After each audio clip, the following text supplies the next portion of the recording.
everyone, it is Rory here at that Eurovision site, and we are continuing on our interviews for DMGP 2023. And in this interview, I am being so incredibly grateful and thankful to be joined by Frederik Leopold, who will be hoping to represent Denmark at Eurovision 2023 with his song "Stuck on You." Velkommen, hvordan har du det?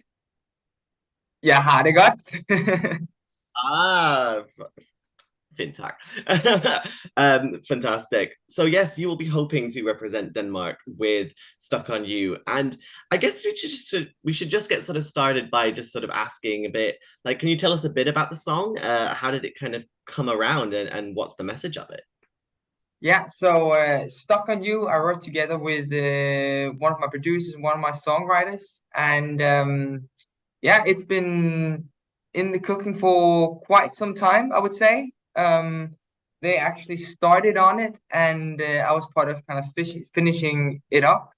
And Stuck on You is about you've met this wonderful, wonderful person who has all her wonderful sides, but also some bit of crazy sides that you need to figure out how to navigate that. But in the end, I mean, that person is wonderful, and it's also pretty good to be maybe different in some ways. That's really good, and it's a love song. So yeah, I'm super excited to perform it for the DMGP.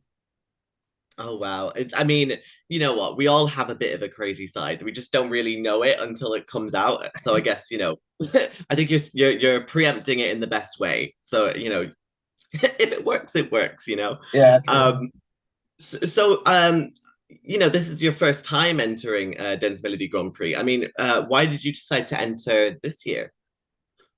Yeah, I think I was ready for it. Actually, I was asked 7 years, 8 years ago if I wanted to participate, and I think at that point of time I wasn't mature enough. I wasn't sure of what I really wanted to do.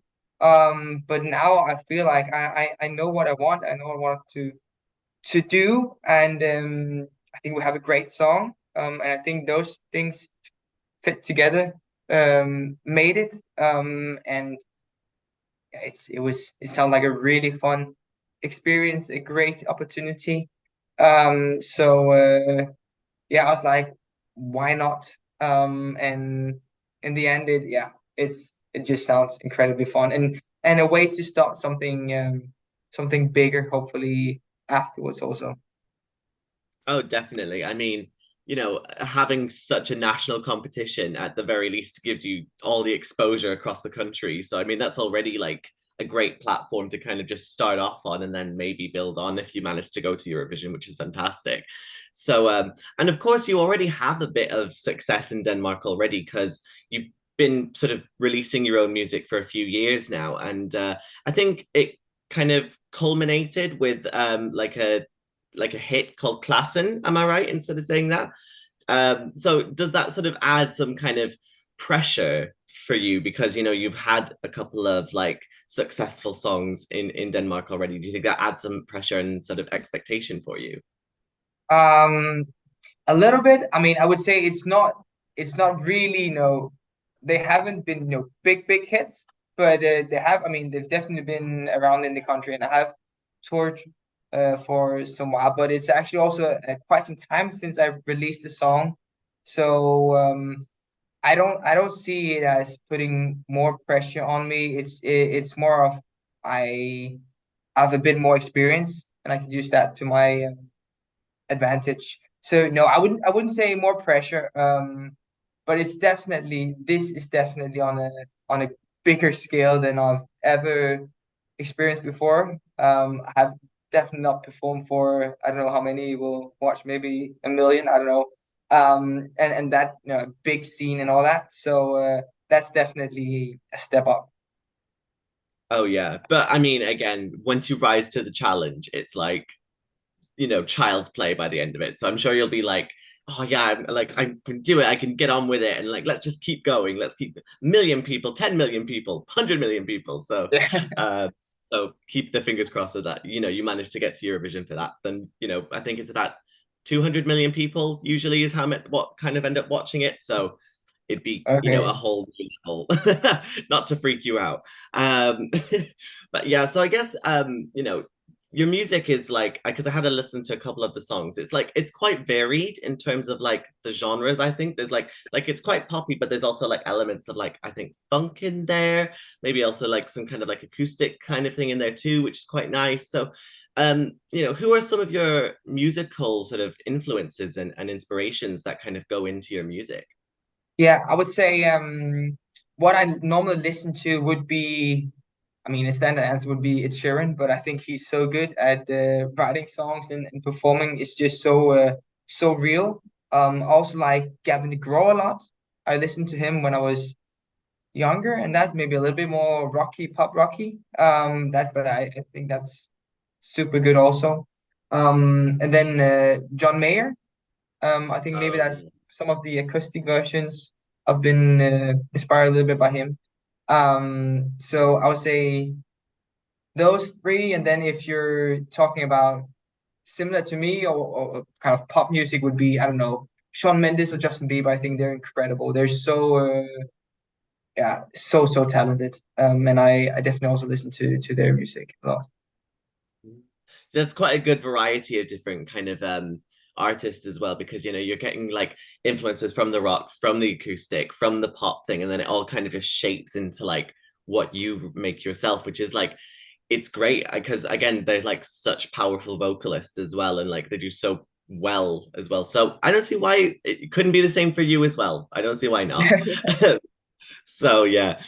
So obviously, DMGP ends up becoming into Eurovision, and I guess, have you got some memories of Eurovision? Was it a big thing in your house? Do you have any favorites from previous years? I definitely when I was younger, we my family watched it every single year. I definitely have some good memories from that. I remember living in Sweden when Polen Olsen they won in Sweden actually in Globen. So I remember being in Sweden as a Dane. That was pretty big. And then I think yeah, as kind of the favorite Danish act, that would probably be it. And then I also remember Lordi. That was Oh just yeah. such a experience, and yeah, a bit amazed and very surprised. But I really like the feeling of being surprised and actually liking that type of music. Yeah, that's the thing. Because I mean, in any other context, you'd never really understand like why am I listening to this? But like in Eurovision, it just makes sense, I guess. So I think you've got the right idea that to be just pleasantly surprised for what you see. So that's always a good sign, isn't Yeah, it? definitely. I Yeah. think actually, if I've just had listened to that song, maybe it wouldn't have been my favorite. But I think adding the performance to it, it was. I mean, that was just perfect. Oh yeah, exactly. I mean, song and staging, it's all like a perfect kind of blend. And then the next thing, it's like you've got this massive hit on your hands, and it's like, oh, okay, let's go with it. Yeah. And of course, with sort of Dance Melody Grand Prix kind of coming up now, it's only a couple of weeks away. I mean, you're in the midst of rehearsals and maybe doing a bit of sort of press as well. So I guess is there anything that you can kind of tell us about your performance that you're planning for Dance Melody Grand Prix, or is it all just sort of a secret for now? Well, it's definitely gonna be upbeat. It's gonna be creating a great atmosphere and probably get people moving a bit. Hopefully, I would say my song is probably one of the ones that are more upbeat. So hopefully that can create a bigger party. I don't know. So but maybe some really interesting lights and maybe a couple of other people than just me on the stage. It's actually not fully finalized what will happen on the stage yet. We have some rehearsals on Friday on that. So I'm actually not 100% sure yet. Okay, well, it means that there's a lot of potential to kind of just change everything, I guess. So if it could end up being like you'll just throw everything at it and like whatever sticks, sticks, really. Yeah. So, but sometimes it works like that, I guess, because it means you can be more creative and you can kind of be okay, well, this thing will work and then this thing will work. So maybe it's a golden opportunity. Yeah, yeah. So fingers crossed it all will all work out anyway. So I guess, were you to win Dance Melody Grand Prix, I mean, what would it mean for you to represent Denmark at Eurovision in Liverpool? Yeah, I mean, to be honest, I haven't really, I mean, of course, thought about it, but the feeling, I mean, I'm not able to connect with that feeling at all yet. I mean, that would be amazing, but representing a country, that's just so much weight on your shoulder, I would say. Yeah, that would be, that would be so amazing. And I haven't been to Liverpool, so it would also be a good opportunity to come to Liverpool. Yeah, Uh, it's a great chance to be a tourist, isn't it? Just yeah, like, oh, let's see another part of the country we've never seen before. Why not? some people also Oh, ask, "Well, why did you participate? Why did you choose to participate in the Melodi Grand Prix?" And I was like, "Yeah, I've never been to Liverpool, so no." But hey, why not? yeah, no, yeah, yeah. Oh, I know I haven't really. I'm taking right now. I'm taking a day at a time, and then let's see, really. oh yeah, definitely. I think it's the only way that you can kind of do it without sort of getting into your head a bit and sort of getting ahead of things, and then you end up, building up these expectations. So if you just take it one day at a time, it's just easier because you don't have to get sort of all fret up about things. So don't worry about it. I think you've got the right idea.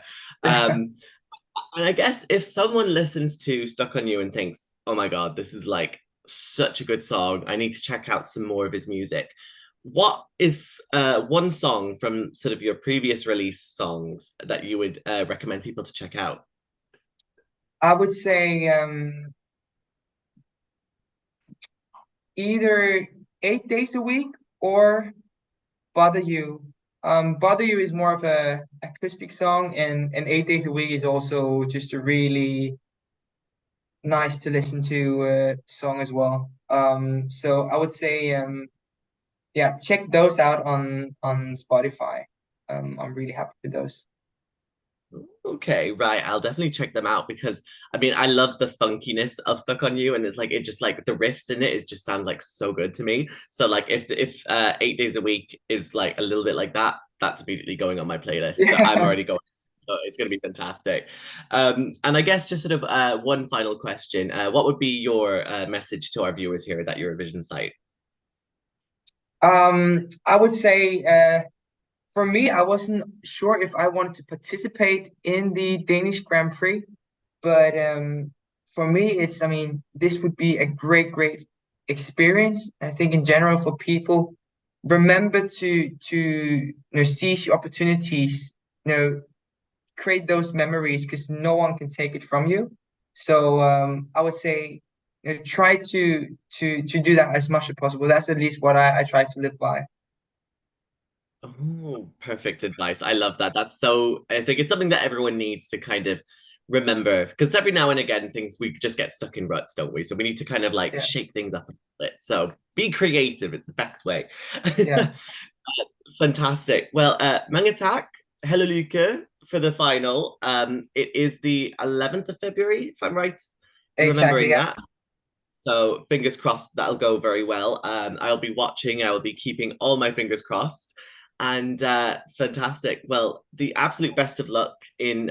Is it in Copenhagen this year, or is it in It's uh, called Nistville. Nestville? Oh, right. Yeah. Okay. I thought it was going to be in Copenhagen. Oh well, never mind. Clearly, I don't know It's my very stuff. close to Copenhagen. Yeah, Right. Okay. Fantastic. Well, best of luck at Dance Melody Grand Prix this year, and have a fantastic day. thank you, Rory. You too.